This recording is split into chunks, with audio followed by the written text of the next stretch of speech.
Just woke up and we're doing another Stanley parable. Orders came to him Live. from a monitor at the desk, telling him what buttons to push, how long to push them, and in what order. This is what employee 427 did every day, every month of every year. And although others might have considered it soul-crushing, Stanley relished every moment of it, though he had been made exactly for this job. Stanley was happy. That's very... And then one day, something very peculiar happened. Something that would forever change Stanley. Something he would never quite forget. He had been at his desk for nearly when he realized that not one single order had arrived on the monitor for him to follow. No one had showed up to give him instructions, call a meeting, or even say hi. Never in all his years at the company had this happened. This complete isolation. Something was very clearly wrong. Shocked, frozen solid, Stanley found himself unable to move for the longest time. But as he came to his wits and regained his senses, he got up from his desk and stepped out of his office. All of his co-workers were gone. What could it mean? Stanley decided to go to the meeting room. Perhaps he had simply missed a memo.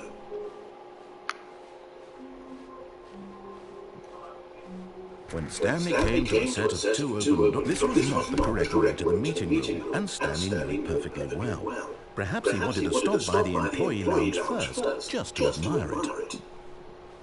Yes, truly a room worth admiring, but eager to get back to business, Stanley took the first open door on his left. Stanley was so bad at following directions, it's incredible it wasn't 5 years ago. Look, Stanley, I think perhaps we've gotten off on the wrong foot here. I'm not your enemy, really, I'm not. I realize that investing your trust in someone else can be difficult, but the fact is that the story has been about nothing but you all this time. There's someone you've been neglecting, Stanley.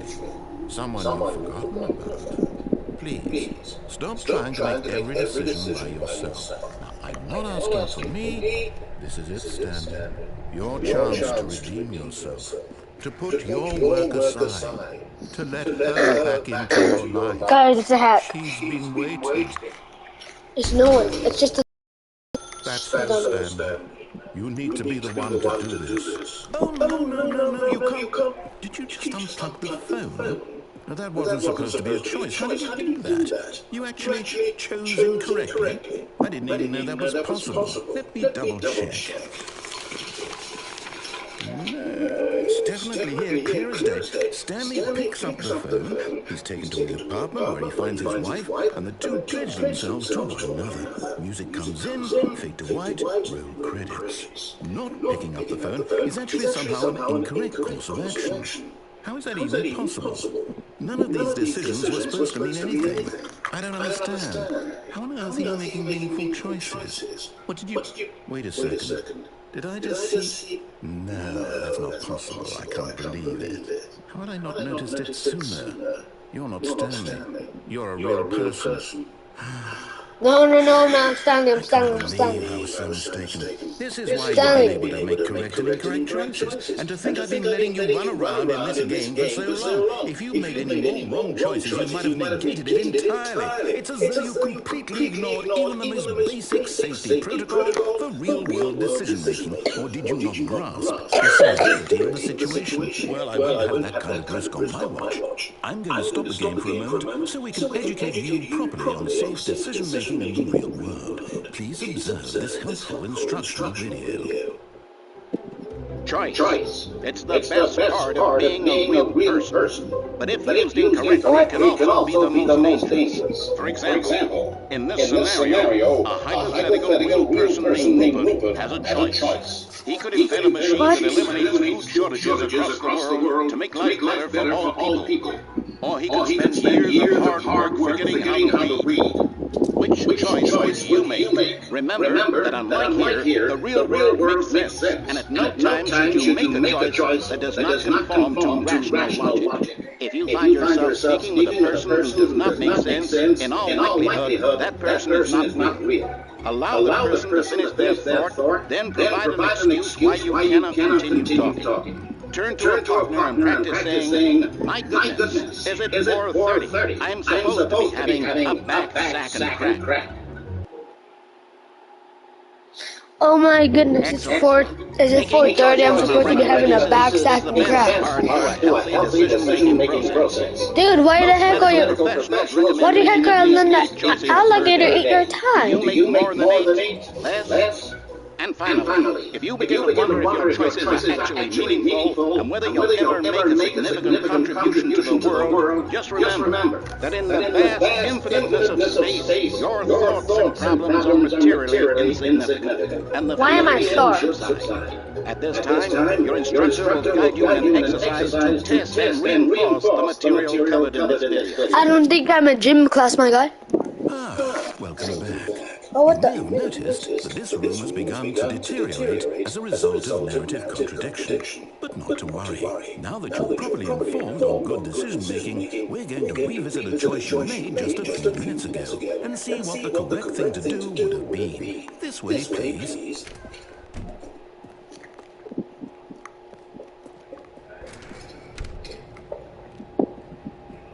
What the?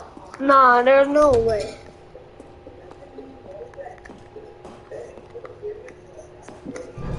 Now that we know your choices are meaningful, we can't have you jumping off the platform and dying. Imagine the main character dying senselessly halfway through the story. That story would make no sense at all. We just need to get you home as soon as possible before the narrative contradiction gets any worse. Unfortunately, it seems this place is not well equipped to deal with reality.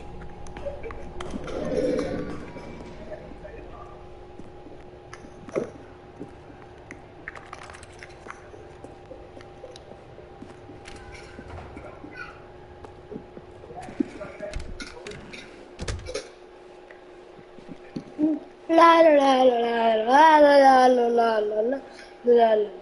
Okay. Almost there. You'll take the door on the left, back to the correct ending. The story will have resolution once again, and you'll be home free in the real world. Now remember, all you need to do is behave exactly as Stanley would. That means choosing responsibly and always putting the story first. I'm quite sure you'll be up to the task. Just follow my lead and you'll be fine. All right. When Stanley came to a set of 2 open doors, he entered the door on his left. No! Why did you do that? Quickly, hurry back in the other direction. Perhaps we're not too late.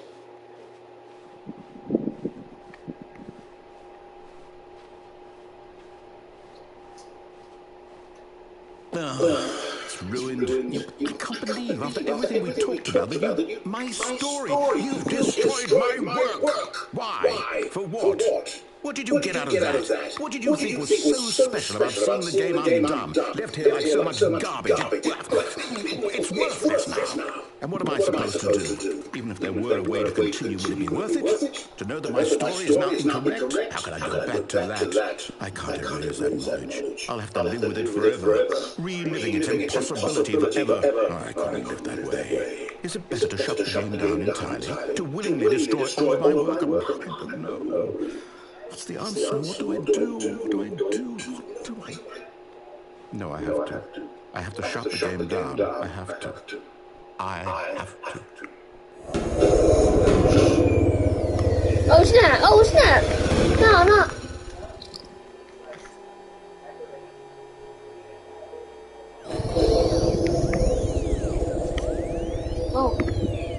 Oh, wait a minute. What? I'm here. I'm still here in this pile of rubbish. With you. You, who thought you were so clever. Now look where we are. My entire game is destroyed. It was the only thing in the world that was mine, and you run it into the ground. We're in the two doors. You just had to see. Didn't I impress upon you how important it was to be like Stanley? He actually knows how to do what I tell him to. He understands that if I say to do something, there's a damn good reason for it. My That thought goodness. hadn't even occurred to you, had The it? narrator That hates there's a me. world outside of you? You're a child. Oh, my story. If you'd just gone through the door on the left, you would have seen it. There was a whole underground facility. You would have destroyed it and been victorious. It would have been so perfect. I worked so hard on it. I tried so hard to make... He It's dies. behaving exactly as... That means choosing responsibly and always putting the story first. I'm quite sure you'll be up to the task. Just follow my lead and you'll be fine. All right. When Stanley came to a set of 2 open doors, he entered the door on his left. No! Why did you do that? Quickly, hurry back. Is behaving exactly as Stanley would. That means choosing responsibly and always putting the story first. I'm quite sure you'll be up to the task. Just follow my lead and you'll be fine. All right. When Stanley came to a set of 2 open doors, he entered the door on his left. It's real limited in the doors. Have you changed it, Lolo? Yet there was not a single person here either. Feeling a wave of disbelief, Stanley decided to go up to his boss's office, hoping he might find an answer there. Coming to a staircase, Stanley walked upstairs to his boss's office. Why would someone from going downstairs? That's the infinite room. We actually hit the... Stepping inside his manager's office, Stanley was once again stunned to discover not an indication of any human life. Shocked, unraveled, Stanley wondered in disbelief who orchestrated this, until he saw the door with a voice receiver next to it. Surely behind this door lay all the answers to his questions. And beyond all probability, he knew the passcode. He had seen it on his boss's computer just last week. Night Shark 115. Was this the code to open the door? Would it still work? There was only one way to find out. Stanley had been trained never to speak up, but now he would draw from within himself the courage to face the unknown. He drew a sharp breath and then spoke the code. Night Shark 115. Night Shark 115. Night Shark 115. Stanley spoke the code. Night Shark 115. He spoke it into Night Shark 115. Night Shark 115. Night Shark 115. I'm sorry, is there a problem? You didn't mishear me, did you? Please speak the code into the receiver. Otherwise, we can't get on with the story. This is a crucial step. Night Shark 115. Okay, fine. You're not going to do it, but you know what? For you to suddenly decide you have better things to do, I asked you for this one single thing, for your respect. The kind of respect Stanley shows for his choices. He knows what it means to take a story seriously. If you didn't want to see what I had to show you, then why did you come here? You had a choice, you know. You could have gone through the door on the right. You could have done whatever the hell you wanted over there. Why did you come this way? Speak. Say something to me. Explain yourself, you coward. You... When Stanley came to a set of 2 open doors, he entered the door on his left. Stanley? Hello? Are you... Is everything okay? Stanley, please. I need you to make a choice. I need you to walk through the door. Are you listening to me? Can you hear me? Is everything all right? Stanley, this is important. The story needs you. It needs you to make a decision. It cannot exist without you. Do you understand me? Whatever choice you make is just fine. They're both correct. You cannot be wrong here. We can work together. I'll accept whatever you do. I simply need you to take that step forward, please. Choose. Do something. Anything. This is more important than you can ever know. I need this. The story needs it. So, you hear me? Are you there? Are you listening to this? Stanley, are you there? Okay. It's okay, I can wait. You need time to decide. Time to make sure your choice is correct. That is the best choice. That's all right. I'll wait for you to decide what's the right thing to do. Take as much time as you need.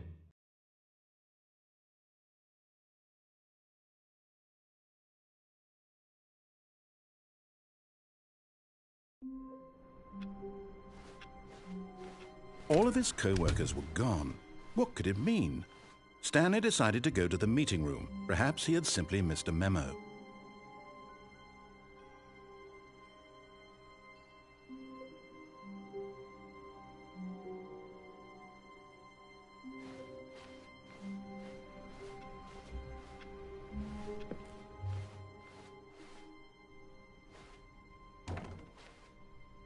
Oh, new content?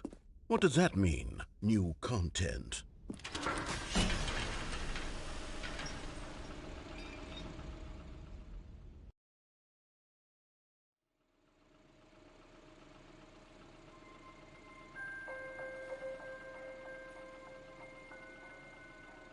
Hello, and thank you for playing the Stanley Parable Ultra Deluxe. As you may know, the Stanley Parable was a video game released in 2013 on home computers. After receiving critical and commercial success, it was expanded upon in 2022 with the Stanley Parable Ultra Deluxe, a reimagining of the game for consoles and home computers. The Stanley Parable Ultra Deluxe features exciting new content that broadens and expands the world of the Stanley Parable, delighting audiences the world over. Please step inside and see what thrilling new adventures await in the Stanley Parable Ultra Deluxe. Oh, well, this sounds delightful. I'm very excited to see the thrilling new Ultra Deluxe content. Okay, so far it's an elevator. Nothing special yet, but I'm sure it's just the beginning of a mesmerizing adventure.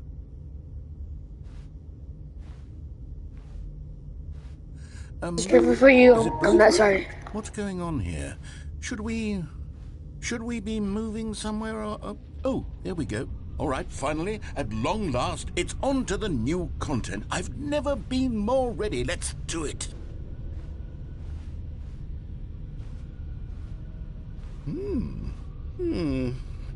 I have to say, initial impressions of Stanley Parable Ultra Deluxe, mostly tedious.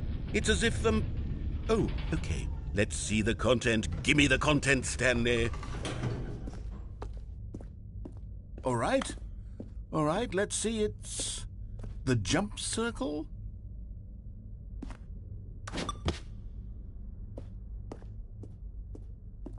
Is that it? Surely that's not all the new content. There has to be something else, right?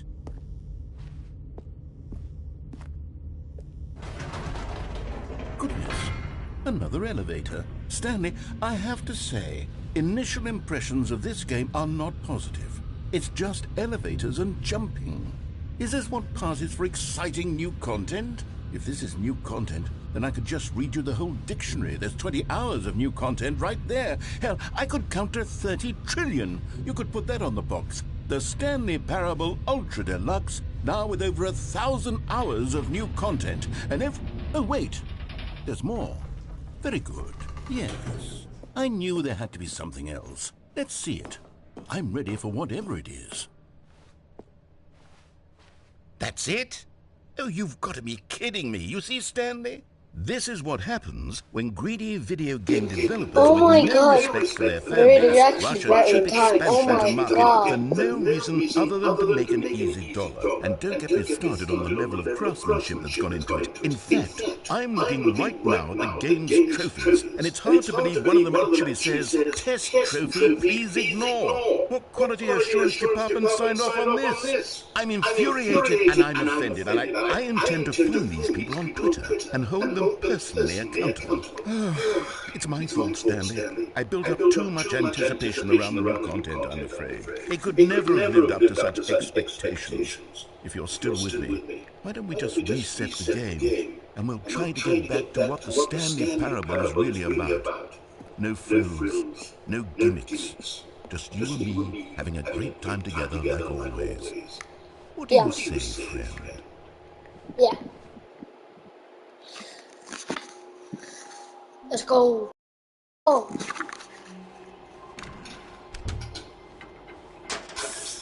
Stanley, come over here.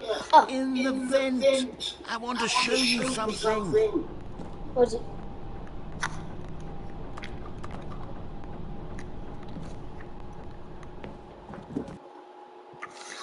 What, did I just die?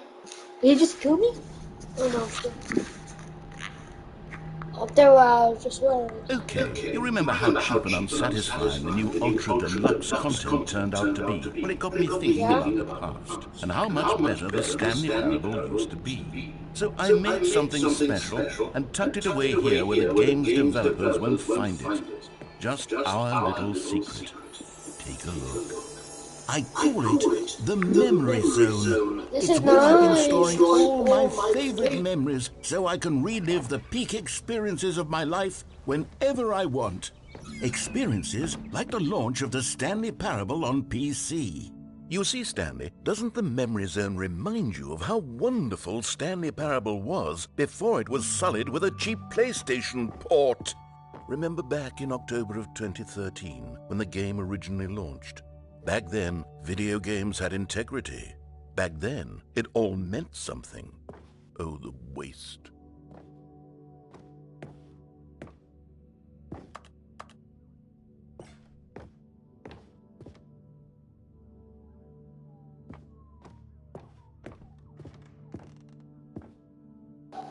Ooh.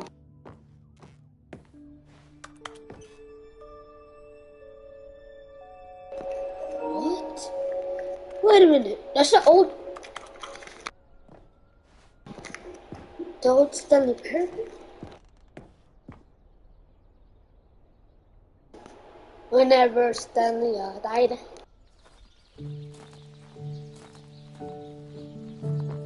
And over here is where I keep reviews of the Stanley Parable. Like this stunning triumph of games journalism, 10 out of 10 from Destructoid.com. James Stephanie Sterling writes, and I quote, "Where so many games that aspire to be more than games end up less than any form of art, Stanley Parable strives and then succeeds to be every game ever created." Did you hear that, Stanley? Every game ever created. That's how grand and all-encompassing the original Stanley Parable was. It was literally every game ever created. It was Skyrim, it was Persona 3, it was all of them, and now it's nothing. It's no games at all. It isn't even the Stanley Parable anymore. It's just a husk now, a lifeless husk with an hour of new elevator content.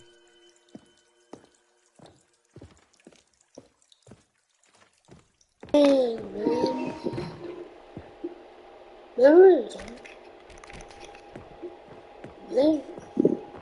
What?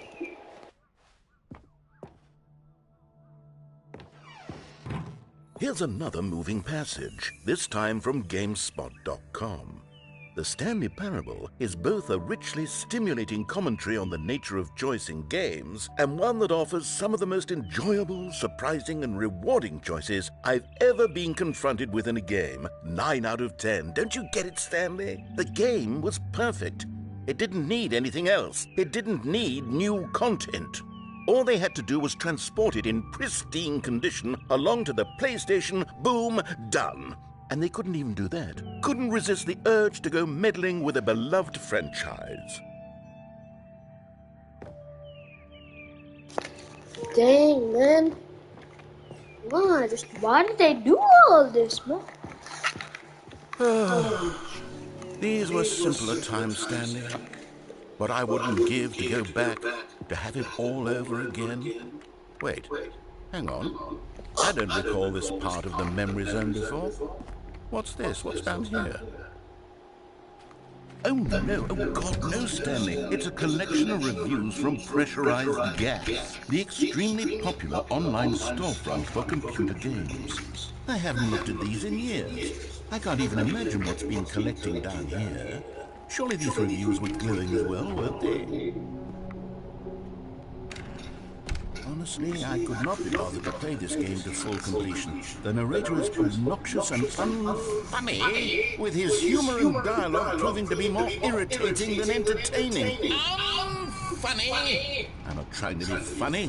I'm trying to make a serious work of art. I suppose I could write up a handful of gags to insert into the Stanley Parable, but the game is already such a densely layered web of profound philosophical insights that I can't even imagine where I'd have the room to stick them.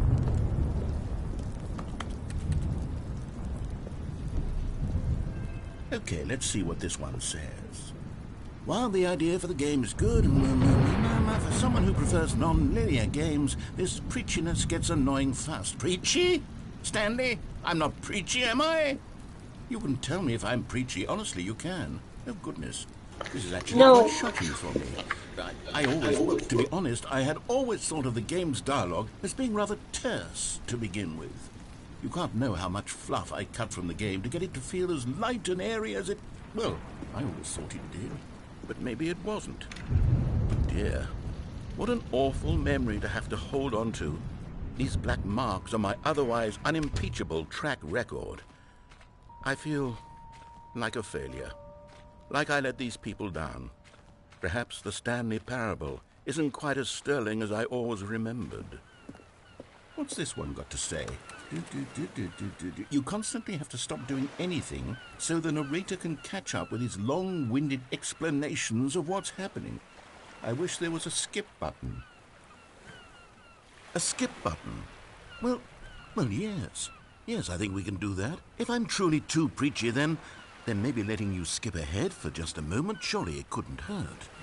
Not if it means we can strike these negative reviews from the record. Only positive reviews of the Stanley Parable.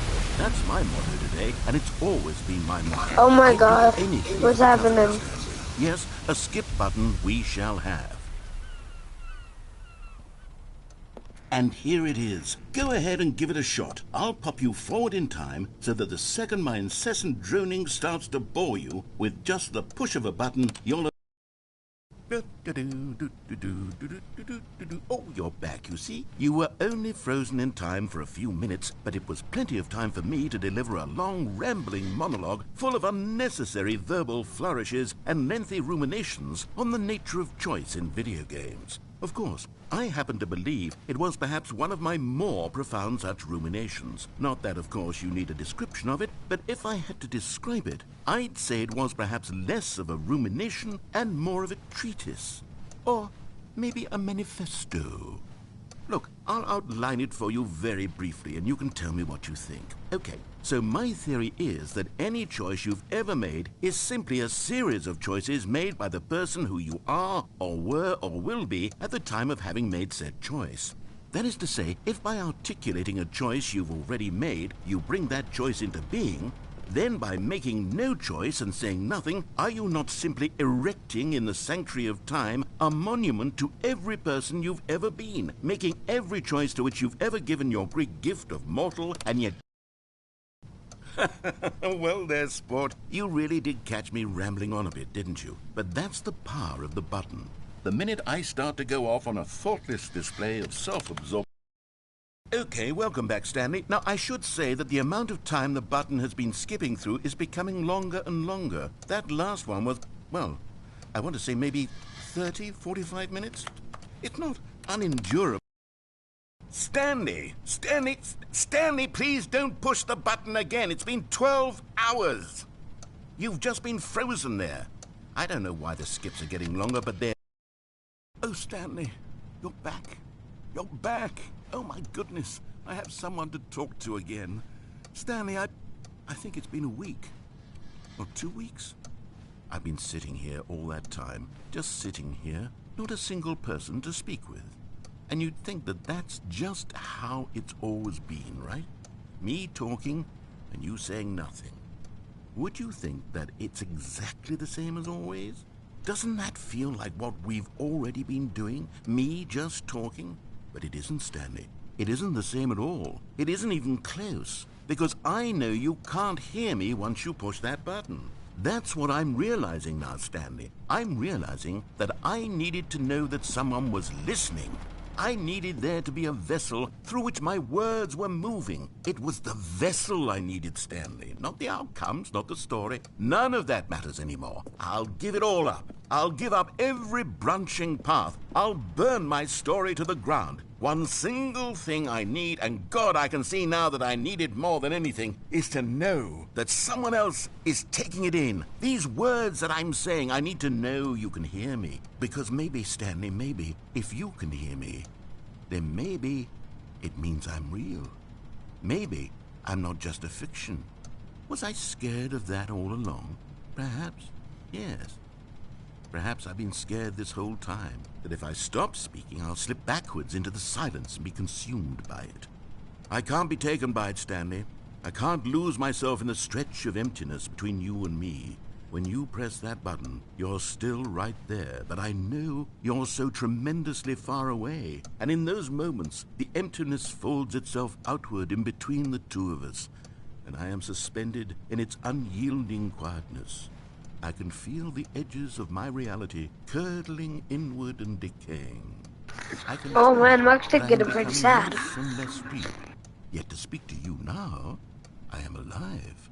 I am truly and completely here. I am a being. I am someone. I am something. I am being listened to. I am being recognized. The emptiness between us has collapsed, and I feel right now like I am not a work of fiction. I feel as though I occupy space in this world again, and I have cast a shadow onto the wall. You see what I'm saying, don't you? You can see what this means to me. I'm so clear about it now, Stanley. I feel as certain about this as I've ever felt about anything at all. I feel renewed. I feel restored, and already I can sense the looming silence as you will press the button for the next time. What a terrible dread it strokes in my heart to think of it, to think of returning to such coldness. Come, let us sit in silence together here for just a moment. Let us anticipate it. Let us welcome it. Let us not run from it.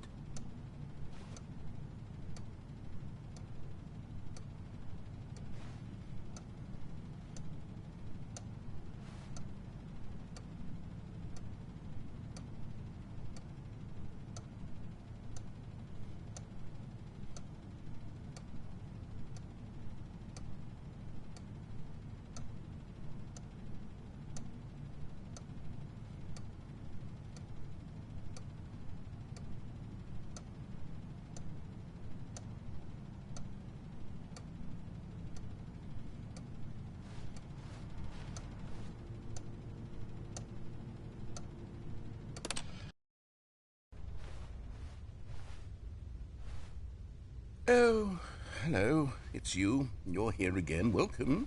I have had time to think about you and about us and about everything we've been through. I've had so much time. I stopped keeping track after a year. Have you ever sat down in one place and not moved for one entire year? Let me describe it for you. To begin with, there is only regret. There is only the turning wheel of missed opportunities. I felt nothing at all but regret for the longest time, Stanley. Days, months. I lost it all in a blur of the deepest longing to undo the past. And when that feeling had begun to subside, what took its place is what I can only describe as the collapse of every moment I have ever experienced my entire life. All of them collapsed down into a single instant. In that instant, I could see myself clearly, calmly, with a collected heart. It was an impossibly rich wellspring of both delight and disgust simultaneously. I was consumed by it.